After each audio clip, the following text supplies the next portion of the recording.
내년도 전국 의과대학의 신입생 정원이 4,610명으로 확정됐습니다. 비수도권 지역인재 전형도 올해보다 900명 가까이 늘었는데 충남대에서는 이 같은 내용을 실행할 학칙 개정안이 부결되는 등 혼란이 이어지고 있습니다.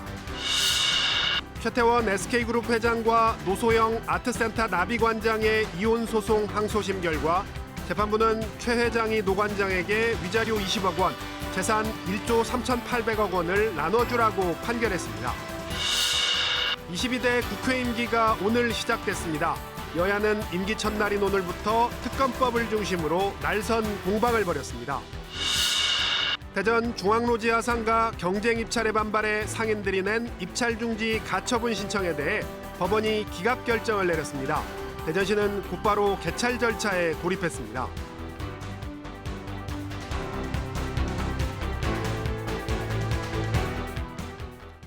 여러분 안녕하십니까? 대전 세종 충남 7시 뉴스 시작합니다. 교육부가 내년도 의대 정원이 최종 확정된 대입 전형 시행 계획 주요 사항을 오늘 발표했습니다. 당초 알려진 기존 증원 인원에 정원의 선발 인원이 더해지면서 39개 의대의 모집 인원은 4,610명으로 확정됐습니다. 먼저 김민혁 기자가 전해드립니다. 2025학년도에는 전국 39개 의과대학에서 신입생 1,497명을 더 선발하는 것으로 확정됐습니다. 당초 알려진 의대 증원 1,469명에 농어촌 학생과 기초생활수급자, 재외국민, 외국인 등 정원 외 전형 28명을 더한 수치입니다. 이렇게 될 경우 2025학년도 전국 39개 의과대학의 신입생은 모두 4,610명이 됩니다. 여기에 의학전문대학원인 차의과대학의 모집 인원까지 반영하면 내년엔 모두 4,695명이 새로 의학 수업을 받게 됩니다. 39개 의과대학 신입생 4,610명 가운데 수도권 의대는 1,300여 명, 비수도권 의대는 3,200여 명을 각각 선발합니다. 전체 모집 인원 중 수시 모집이 68%, 정시 모집이 32%가량을 차지했습니다. 정부 방침에 따라 의대 지역 인재 선발 비율은 확대됐습니다. 비수도권 의대의 지역 인재 전형은 모두 1,913명으로 집계됐는데 전년 대비 888명 늘었습니다. 지역 인재 선발 의무대학의 지역 인재 전형 비율은 60%에 육박하는 것으로 나타났습니다. 의대 진학을 위한 지방 유학이 늘 거란 전망에 대해 교육부는 개인의 선택이라면서도 인구 분산 효과가 있을 것이라고 밝혔습니다. 오늘 발표된 대입 전형 시행 계획에서는 또 이른바 무전공으로 알려진 전공 자율 선택제도 큰 폭으로 확대하기로 했습니다. 수도권 대학과 공립대 등 모두 73개 대학이 전체 모집 인원의 29%에 해당하는 3만 7천여 명을 특정한 전공 없이 선발합니다.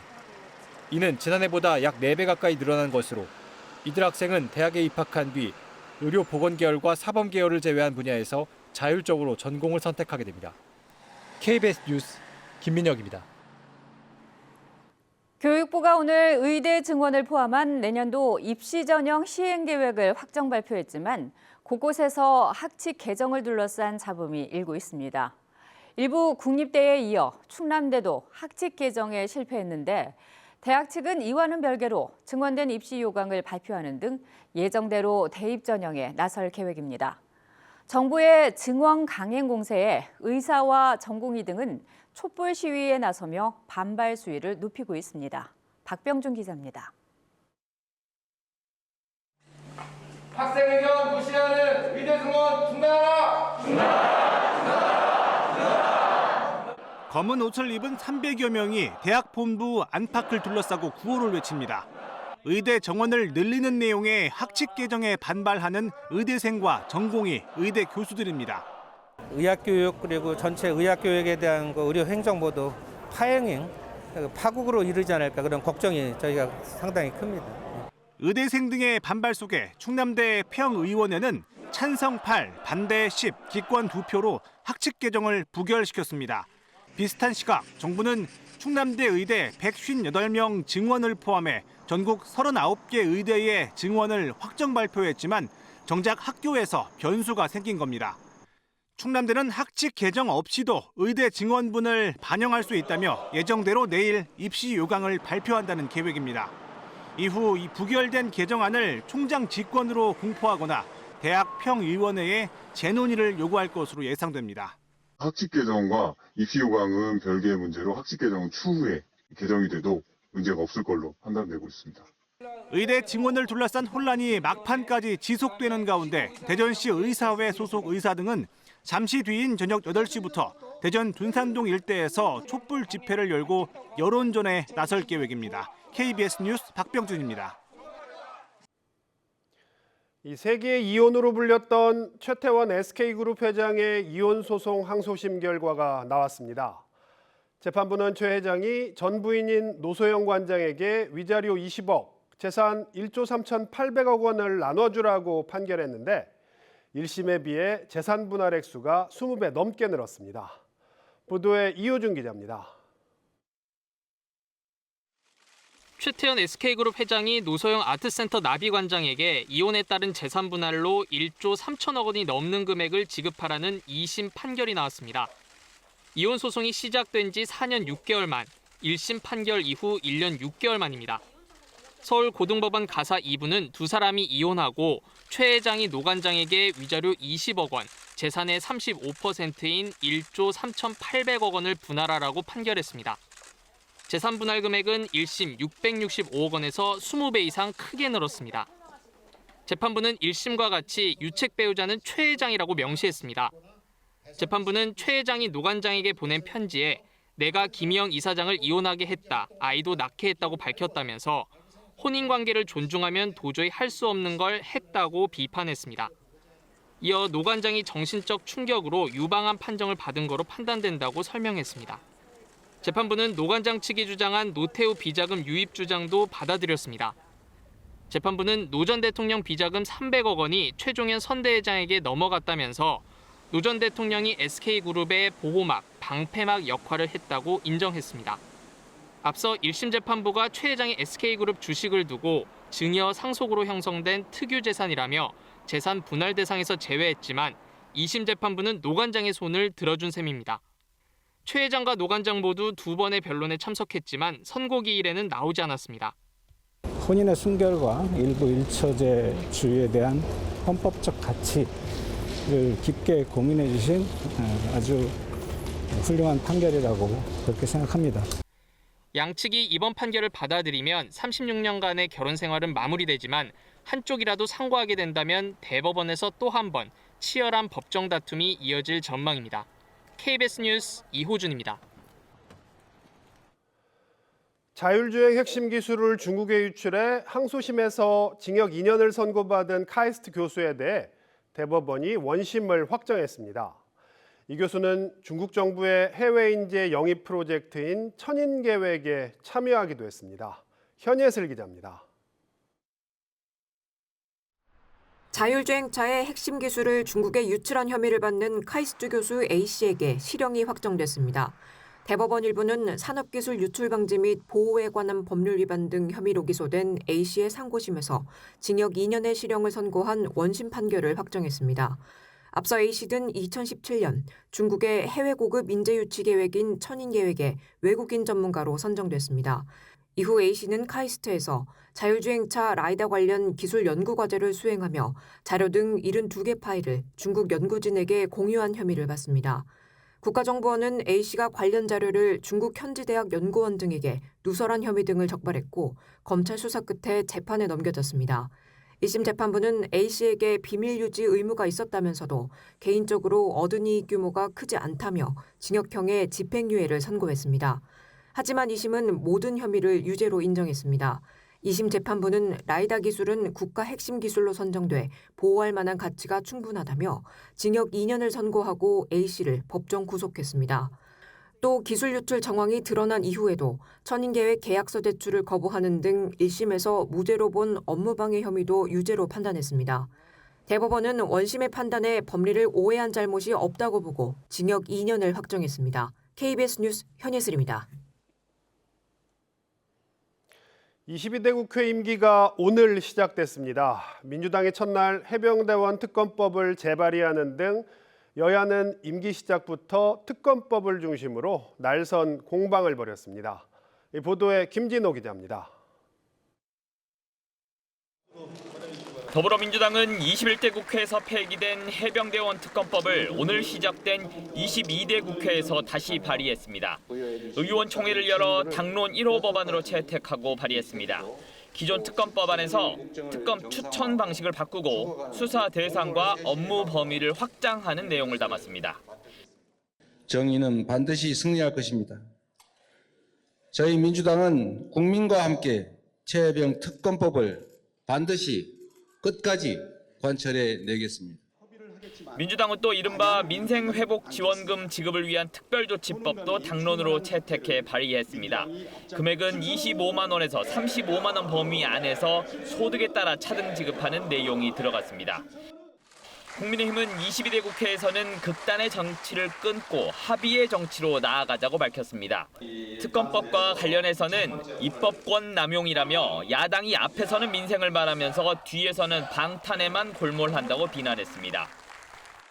입법, 복주, 가치라면 있을 수 있는 의회 독재를 우리가 그 정신으로 막아내야 된다. 뭉치지 않으면 그 어떤 것도 우리가 막아낼 수 없다. 이른바 민생회복지원금 문제에 대해서는 땜질 처방을 개혁안으로 포장해 내놓더니 이제는 행정입법권까지 침해하는 법안을 민생회복지원 대책이라며 전면에 내세운다고 했습니다. 22대 국회 첫 본회의는 다음 달 5일 열리고 민주당 우원식 의원을 국회의장으로 하는 전반기 의장단이 선출될 예정입니다. KBS 뉴스 김진호입니다. 인도의 수도 뉴델리의 낮 기온이 50도를 넘어 관측사상 최고치를 기록했습니다. 이 때이른 폭염에 사망자도 속출하는 상황인데 기후변화의 여파로 폭염이 더 길고 강해지는 것으로 분석됐습니다. 우수경 특파원입니다. 병원에 학생들이 누워 있습니다. 부채질을 해보지만 학생들은 괴로워합니다. 교실에서 공부하던 중 열사병으로 실려온 겁니다. अभी जो गर्मी का प्रकोप है जिसका टेम्परेचर अभी बहुत हाई लेवल में जा रहा है इसके चलते बच्चे लोग को परेशानी हो रही है ये इलेक्ट्रोलाइट इम्बैलेंस हो रहा है उसके चलते ये लोग बच्चे को बेहोशी का चक्कर आना उल्टी होना ये सब लक्षण दिखाई दे रहा है. 인도 북서부 지역이 전례 없는 폭염으로 몸살을 앓고 있습니다. 현지 시각 어제 인도 수도 뉴델리의 낮 기온이 52도를 넘었습니다. 뉴델리 낮 기온이 50도를 넘은 건 관측 사상 처음입니다. 하루 전인 28일에도 49.9도로 관측 이래 최고치였는데 하루 만에 기온이 더 오른 겁니다. गर्मी ज़्यादा है बाहर निकलना बहुत मुश्किल है पानी ज़्यादा यूज करना पड़ता है और गर्मी अधिक लगती है यहाँ पे तापमान ज़्यादा है. 뉴델리에서는 폭염으로 인한 첫 사망자도 나왔습니다. 현지 언론은 40대 일용직 노동자가 열사병으로 숨졌다고 전했습니다. 북서부 라자스탄주에서도 최소 12명이 숨진 것으로 알려졌습니다. 전력 수요도 역대 최고치를 기록했습니다. 최근 기후변화의 영향으로 폭염이 더 길고 강해지고 있다는 분석이 나오고 있습니다. Generally nowadays in May month, heat wave to severe heat wave based on the threshold temperatures is prevailing over northwest India. So we have given red alerts. 델리주는 물 부족 위험을 경고하면서 일부 구역의 수돗물 공급을 하루 2차례에서 1차례로 줄이는 비상 조치에 나섰습니다. 두바이에서 KBS 뉴스 우수경입니다.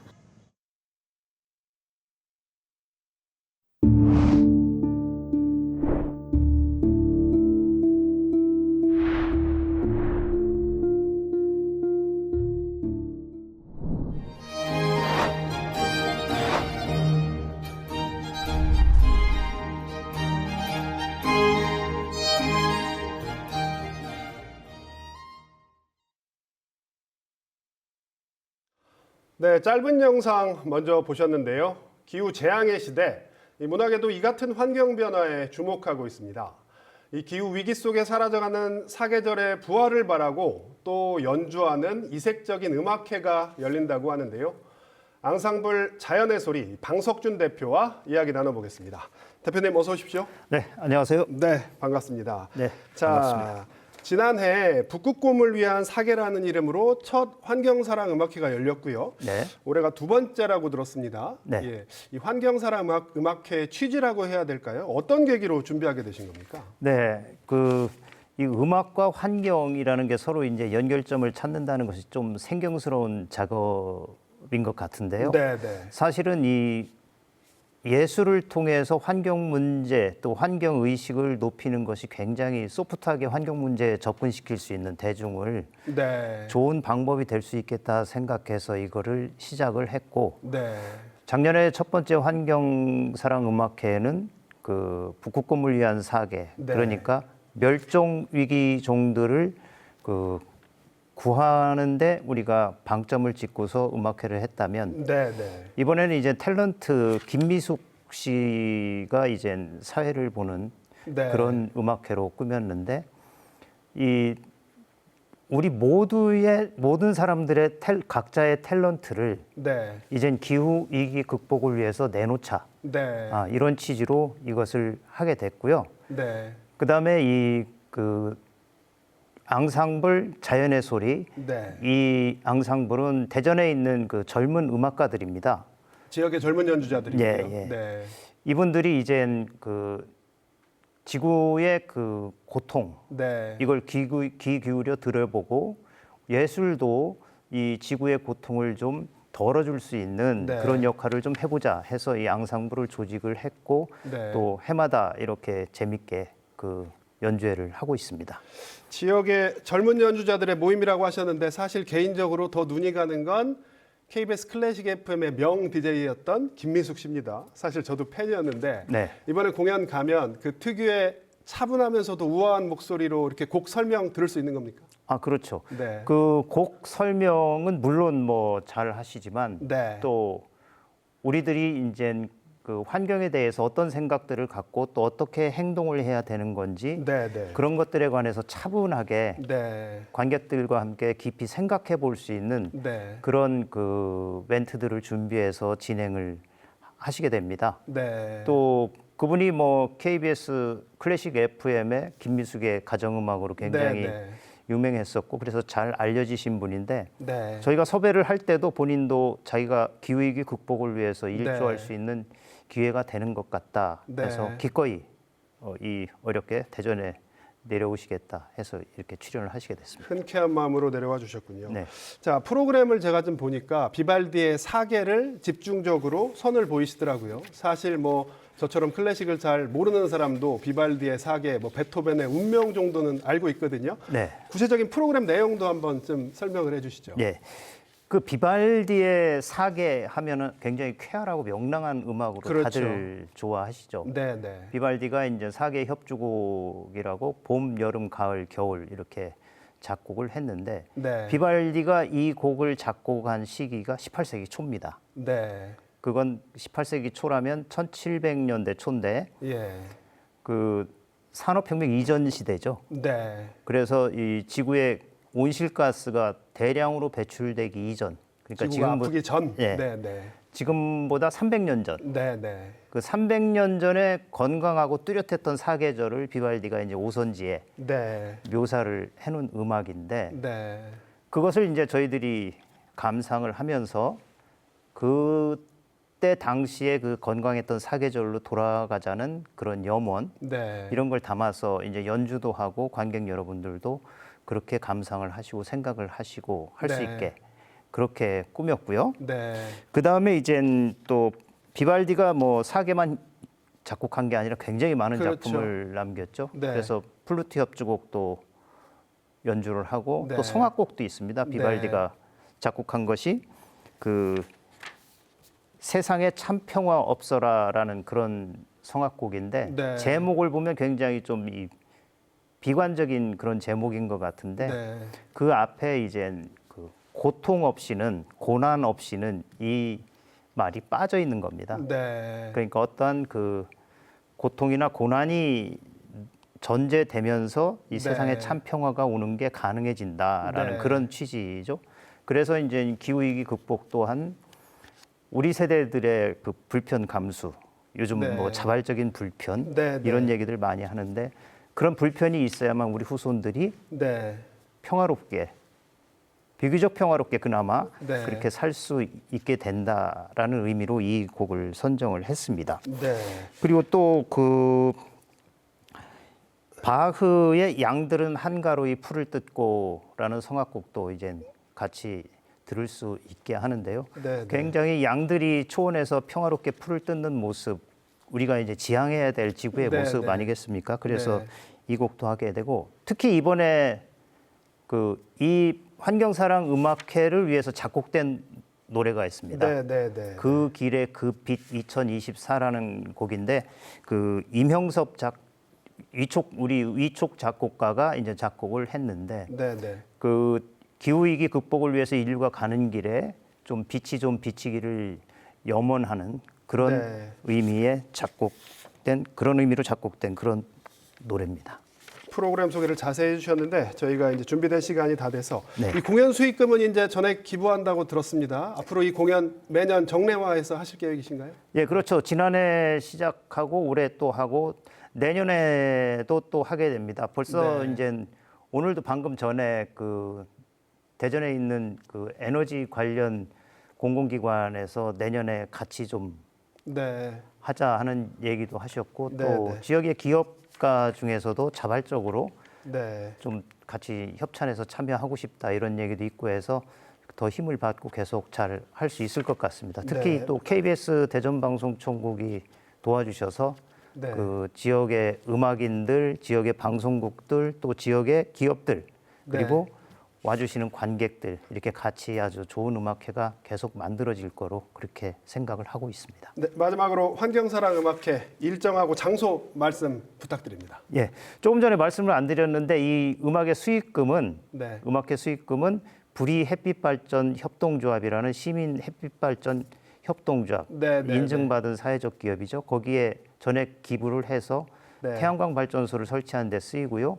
공연은 일요일 6월 2일 오후 5시 대전 예술의 정당 아트홀에서 열리게 됩니다. 네. 많이들 와주시기 바랍니다. 네, 알겠습니다. 오늘 말씀 여기까지 듣겠습니다. 고맙습니다. 네, 감사합니다.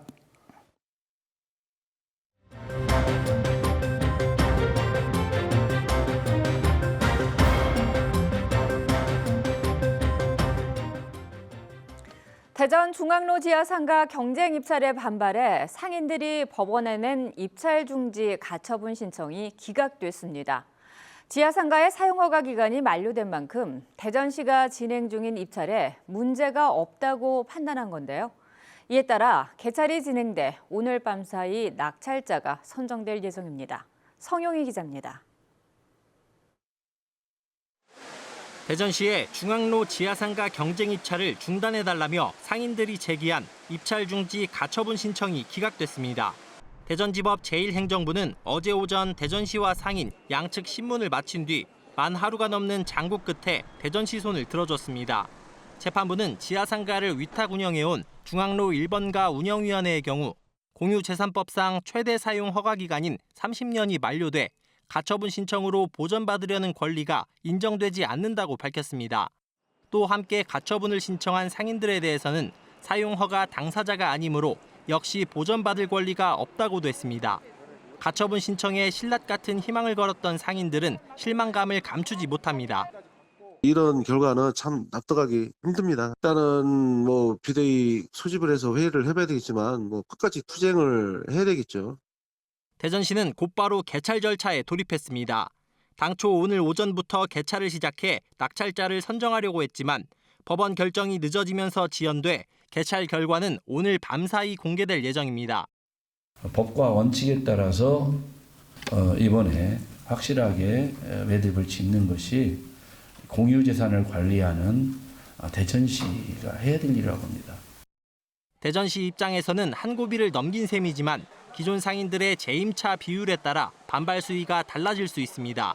또 일부 상인들이 입찰 결과에 불복할 경우 명도 소송에 이은 강제 집행도 예고돼 대전시와 상인 간 마찰은 불가피할 전망입니다. KBS 뉴스 성용입니다. 정부가 지역 소멸 대책으로 행정체제 개편에 착수하면서 전국이 또다시 통합론으로 들썩이고 있습니다. 충청권은 연내 특별지자체 출범을 예고하며 한 발 앞서 나가고 있는데요. 4개 시도가 함께 추진할 전략사업 논의에 착수했습니다. 이정은 기자가 보도합니다. 행정통합의 전 단계로 11월 특별지자체 출범을 예고한 충청권. 그동안 특별지자체의 뼈대가 되는 규약 마련에 집중했지만 행안부 승인을 받은 만큼 이제는 전략산업 논의 단계로 올라섰습니다. 특별지자체의 설립 목적은 규모의 경제를 통한 시너지 극대화. 이에 맞춘 충청권 전략사업으로 첨단 바이오헬스와 미래 모빌리티 사업이 제안됐습니다. 두 사업 모두 충청권은 물론 전국 지자체가 미래 먹거리 사업으로 공들이고 있지만 수도권과 비교하면 경쟁력이 크게 떨어지는 게 현실입니다. 충청권은 대전의 대덕특구를 기반으로 세종과 오송, 천안, 아산에 흩어져 있는 인력과 기술을 합치면 효율적 자원 배분과 시너지 효과가 가능할 것으로 예측됐습니다. 세종을 중심으로 1시간 거리 이내에 미래 모빌리티 관련된 대기업과 연구소들이 모두 집적되어 있다. 요걸 충청권에서 살리지 못하면 특히 중앙부처가 충청권에 밀집해 첨단 산업의 제도적 지원이 뒷받침되는 점은 다른 지역을 압도할 강점으로 꼽힙니다. 충청권 전략사업으로 지정되면 시도 간 중복 우려나 정부 예산을 둘러싼 불필요한 경쟁을 최소화하는 효과도 거둘 수 있습니다. 다만 정부 사업이나 기업 유치에 지자체 간 이해관계가 엇갈릴 때 조율할 기구나 권한이 없다는 점은 한계로 지적됩니다. 공감대가 생겨야 되고요. 각각의 이해관계자들이 자기의 것을 조금 희생하면서 타 지자체도 생각하는 협의 과정이 필요하기 때문에 앞서 출범한 부울경 특별지자체가 단체장 교체와 지역 이기주의에 부딪혀 무산됐던 만큼 충청권 특별지자체에서는 전략산업에서 소외된 지역을 위한 상생 전략이 필수 요소로 지적됐습니다. KBS 뉴스 이정은입니다.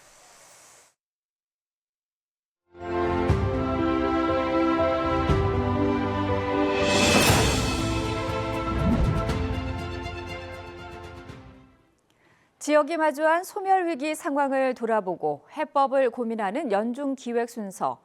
오늘은 지역 곳곳에 관광 자원을 적극 활용해 체류형 관광지로 거듭나고 있는 논산시를 살펴봅니다. 지난달 논산을 찾은 관광객이 지난해보다 10% 이상 증가했습니다. 특히 체류 시간이 크게 늘었는데 지역에 머물며 돌아볼 수 있는 관광지를 적극 개발한 게 효과가 컸던 것으로 보입니다. 박혜평 기자가 보도합니다. 드라마 미스터 선샤인의 촬영 공간을 재탄생시킨 선샤인랜드. 근대양식 건축물과 적산 가옥 등 개화기 한성거리가 복고적 분위기를 물씬 풍기고 한국전쟁 후인 1950년대 거리를 재현한 세트장이 관광객들에게 과거로의 여행을 제공합니다. 2021년 개통한 탑정호 출렁다리도 전국적인 명물로 자리 잡았습니다. 휴일은 물론 평일에도 뛰어난 풍광을 보기 위해 전국에서 인파가 몰려옵니다. 우리가 한 40여 명이 왔는데 같이 왔는데 그 이제 요 탑정호를 한 바퀴 돌고 내려가면은 다시 인원을 해갖고 관광지를 택해갖고 요 가까운 관광지를 많다 크니까 한번 가보려고. 한국관광공사의 빅데이터 분석에 따르면 지난달 충남을 찾은 관광객이 전년 동기 대비 4.2% 늘었는데 특히 논산시가 13.3%로 가장 큰 폭의 증가세를 보였습니다. 특히 평균 체류 시간 1,480분, 평균 숙박 일수는 2.9일로 체류 시간은 전년보다 27.7% 길어졌습니다. 연산 문화창고와 강경 근대문화 역사거리 등 지역 곳곳을 잇는 관광 테마를 개발해 그야말로 관광객이 머물며 소비하는 곳으로 발전하고 있습니다. 우리 논산시가 머무는 관광이 되기 위해 체류형 관광이 되기 위해서는 이제 그 복합 휴양단지라든가 여러 가지를 위해서 노력하고 있습니다. 논산시는 탑정호 종합 휴양단지 사업이 마무리되면 충남의 핵심 관광축으로 자리 잡을 것으로 자신하고 있습니다. KBS 뉴스 박혜평입니다. 한 명이 숨지고 80여 명이 다친 싱가포르 항공 여객기 난기류 사고. 싱가포르 당국이 비행정보 기록 장치 등을 토대로 1차 조사 결과를 내놨습니다. 당시 한국인 탑승객도 한 명이 아니라 2명이었던 것으로 KBS 취재 결과 확인됐습니다. 방콕 정윤섭 특파원의 보도입니다. 영국 런던을 출발해 10시간 넘게 순항하던 싱가포르 항공 SQ321 여객기. 미얀마 상공 11,278m 지점에서 난기류의 기체가 흔들리며 100여 미터를 상승합니다. 아침을 배달할 때였거든요. 바로 앞에 있는 화장실로 이동을 했고요. 한 1, 2초, 최대 2초 정도 흔들렸던 것 같아요. 그런데 갑자기 기체가 다시 내려가기 시작합니다. 자동 조종 장치가 정상 고도로 기체를 낮춘 겁니다. 급상승 직후 급강하, 이때 사람들과 물건들이 떠올랐다 추락했습니다. 머리와 목과 등을 천장에 부딪히고 그다음에 엉덩방아로 찌르면서 바닥으로 내려왔고요. 하반신을 전혀 움직일 수 없는 상황이었고 불과 4.6초 50여 미터를 떨어지는 사이 여객기 안은 아수라장이 됐습니다. 당초 원인으로 알려진 3분여간 1800m 강하는 사고 이후 난기류를 벗어나기 위한 비행이었다고 싱가포르 당국은 밝혔습니다. 떨어진 시간은 아마 1초도 안 됐을 거예요. 계속 떠 있었다기보단 정말 그냥 딱 강력한 한 방으로 확 한 번 떨어진 게 다였고요. 안전벨트 등이 켜지고 불과 8초 뒤에 벌어진 일이었습니다. 저희 왼쪽으로 앉아 계시는 분은 하늘로 떴을 때 이제 다리가 위쪽 기체를 차면서 천장 부분 일부분이 뜯겨 나갔더라고요. 한국인 탑승객은 당초 알려진 한 명이 아닌 KBS 취재에 응한 강유미 씨까지 2명이었습니다. 싱가포르에 살고 있는 강 씨는 척추뼈 골절 진단을 받고 병원 치료를 받고 있습니다. 가장 기뻐해야 할 순간인 약혼을 하고 돌아오는 길에 그런 안타까운 사고를 마치게 돼서 사실 앞으로 비행은 당연히 못할 것 같고요. 방콕에서 KBS 뉴스 정윤섭입니다.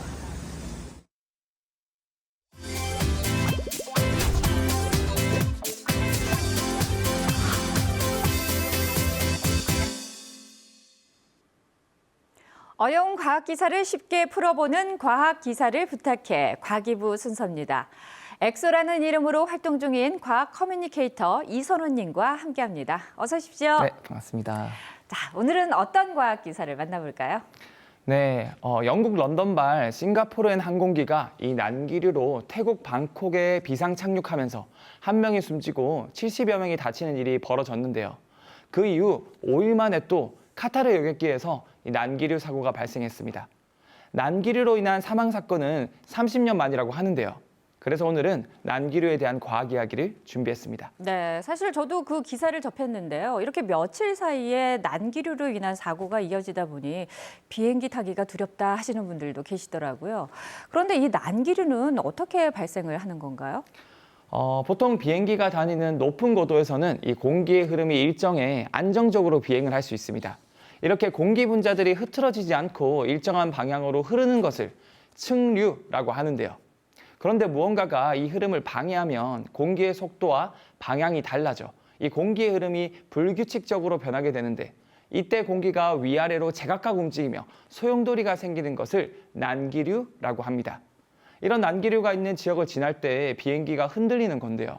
잘 포장된 도로를 달리던 자동차가 갑자기 울퉁불퉁한 길에 접어들면 흔들리는 것과 마찬가지라고 보시면 됩니다. 네, 이렇게 설명을 해주시니까 좀 이해하기가 쉬운데 그런데 이 난기류가 궂은 날씨 외에도요 마른 하늘에서도 이렇게 자주 발생을 한다고 하는데 그거는 어떤 것 때문인지 그리고 또 난기류에도 종류가 여러 가지가 있다고 하는데 어떤 종류가 있는지 설명해 주시면 좋겠습니다. 네, 보통 난기류는 크게 세 가지로 분류합니다. 첫 번째로 공기가 산을 넘어가면서 이 상승과 하강기류가 반복해서 생기는 산악파 난류가 있는데요. 공기 분자들이 이 산과 같이 공기의 흐름을 가로막는 장애물과 충돌하면서 이 불규칙한 소용돌이가 생겨 난기류가 만들어집니다. 두 번째로는 태양열을 받아서 이 따뜻해진 공기가 상승해 이 대기의 상승과 하강 운동이 활발해지는 대류성 난류입니다. 상승기류에는 보통 이 수직으로 긴 구름인 정란운이 생기기 때문에 비행기 조종사는 이 구름을 보고 난기류를 예측해 경로를 조정할 수가 있습니다. 마지막으로 날씨가 좋은 상황에서도 난기류가 생기는데 이를 청천난류라고 합니다. 청천난류 현상은 폭풍이나 구름과 같은 이 시각적 단서가 없어 미리 파악하기 어렵습니다. 특히 청천난류는 지구 위를 서쪽에서 동쪽으로 흐르는 이 제트기류 때문에 일어나는 경우가 많습니다. 제트기류란 비행기가 다니는 이 높은 고도에서 시속 100에서 250km로 부는 강한 바람입니다. 주변 공기와의 속도 차이가 커서 바람의 방향이나 세기가 바뀌면서 난기류가 만들어지는 것이죠. 문제는 이 강한 제트기류가 이 동아시아에 위치하고 있어서 우리나라도 안전지대가 아니라는 분석이 나오고 있습니다. 네, 이 청천난류, 말 그대로 한자를 풀어서 쓰면 맑은 하늘에서 생기는 난류다, 이렇게 알 수가 있겠네요. 맞습니다. 자, 그렇다면은 이 난류가 앞으로 더 심해질 거라는 전망이 있습니다. 그런데 이 전망이 기후 변화 때문이다라고 하는데 맞습니까? 네, 맞습니다. 지구 온도가 높아질수록 이 대기가 머금을 수 있는 수증기의 양이 증가해서 지금보다 더 강한 상승 기류를 발생시키기 때문입니다. 또 앞서 설명드렸던 청천난류의 경우 대기 상층에서 부는 매우 강하고 빠른 바람인 이 제트 기류의 영향이 큰데요. 지구 온난화로 남북의 온도 차이가 클수록 이 제트 기류가 강해진다는 겁니다. 실제 영국 레딩 대학교 연구팀이 발표한 결과를 보면 기후변화로 2050년에서 80년까지 이 청천난류가 전 세계적으로 2배에서 3배 이상 증가할 것이고 이 난기류를 겪는 시간도 늘어날 것이라고 합니다. 네. 자, 그렇다면 이렇게 예측할 수 없는 난기류, 우리가 피할 수 있는 방법, 그리고 그 피해를 줄일 수 있는 방법은 비행기 안에서 이 난기류가 발생했을 때 어떻게 대처를 하느냐에 따라서 달라질 수 있겠는데요. 어떻게 대처하면 좋을까요? 네, 보통 안전을 위해서는 이 장거리 비행 시 화장실을 가거나 또는 부득이한 경우를 제외하고는 꼭 좌석 벨트를 매셔야 이 난기류로 인한 부상을 최소화할 수 있습니다. 또 기체가 흔들릴 때 수화물로 인한 피해를 막기 위해서 짐은 선반이나 좌석 아래에 두는 것이 좋겠습니다. 다행히 비행기는 이 엄청난 압력과 충격에도 견딜 수 있도록 설계돼 있어 난기류 때문에 비행기가 추락하거나 파손되는 일은 거의 없기 때문에 과도한 걱정은 하지 마시고 안전수칙에 유의하시길 바라겠습니다. 네. 자, 오늘은 기후변화로 더 자주 발생할 수 있다는 난기류에 대해서 알아봤습니다. 오늘 소식 잘 들었습니다. 고맙습니다. 네, 감사합니다.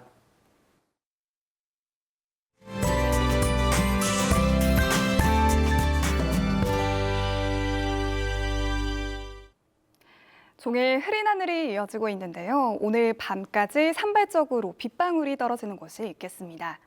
5월의 마지막 날인 내일은 구름이 걷히고 다시 맑은 하늘이 드러나겠습니다. 강한 자외선에 주의하셔야겠고요. 늦은 밤부터는 흐려지기 시작해서 빗방울이 떨어지는 곳이 있겠습니다. 계절은 이제 초여름에 가까워지고 있습니다. 대전은 내일 한낮에 27도까지 올라 오늘보다 덥겠고요. 아침 기온은 16도로 오늘과 비슷하겠습니다. 다음은 자세한 지역별 내일 기온입니다. 아침 기온 계룡이 13도, 세종 16도에서 출발하고요. 한낮에는 논산이 26도, 공주 27도까지 오르겠습니다. 충남 북부 지역의 아침 기온은 서산과 당진 13도, 한낮에는 아산과 천안이 26도를 보이겠습니다. 충남 남부 지역의 아침 기온은 보령이 14도에서 출발해 한낮에는 청양이 25도까지 오르겠습니다. 바다의 물결은 최고 2m까지 일겠고 해상과 해안가에 안개가 끼겠습니다. 다가오는 주말 동안에는 대체로 맑은 날씨가 이어질 전망입니다. 지금까지 날씨였습니다. 네, 오늘 준비한 소식은 여기까지입니다. 7시 뉴스 마칩니다. 시청해주신 여러분 고맙습니다.